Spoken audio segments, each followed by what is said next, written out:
Okay, so what we're trying to do is remove the ECU from the engine. This unit right here is the ECU.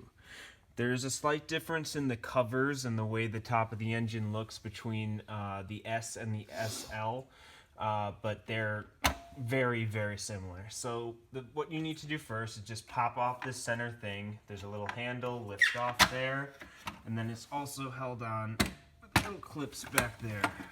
So you just lift this up and off, set it aside. Now this is not secured down with anything except little rubber grommets. So it took me a good deal of force to get it out. It kind of hurt my hand at first, so I would use gloves if you have them. But you just pull up on it very hard and it will eventually pop out. So you can see the bottom half is just these little balls that go onto these rubber grommets down here. So don't worry about pulling too hard. It's not going to break anything. It's just rubber.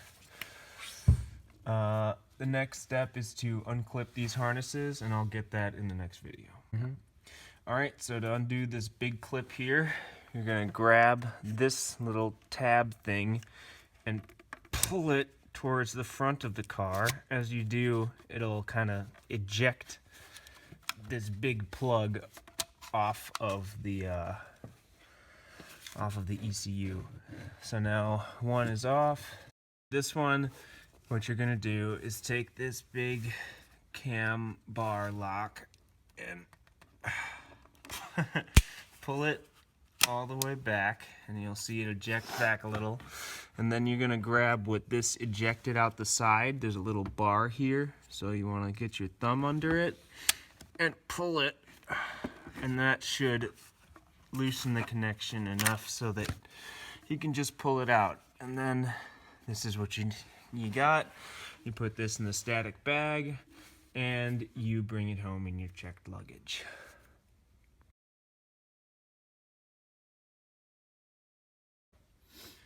Okay, so putting this back in, got the DME. All these connections look perfect. I don't see anything on there, so I wouldn't worry about having to clean or lubricate anything. So you take this rear one first, and you slide it on, and then you push that in a little, and then you lock it by sliding this cam bar back towards the rear of the car. Now that's locked down there tight. Now, the front harness, just take this. Again, the connections are all good. I wouldn't worry about it. Slide that on like that. And then slide in this locking bar. And now everything is aligned. All these connections are on, locked and tight. The only thing left to do is to actually set this back down in its rubber grommets. So just look closely, find the rubber grommets on the ground, and then push them in. 1, 2, 3,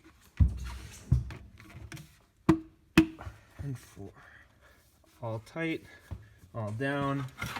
And the last thing, just pop this right back on where it was. Pop down the corners and work backwards the way you took it off. And now it's all back together. Should be able to start the car, and it should be way faster.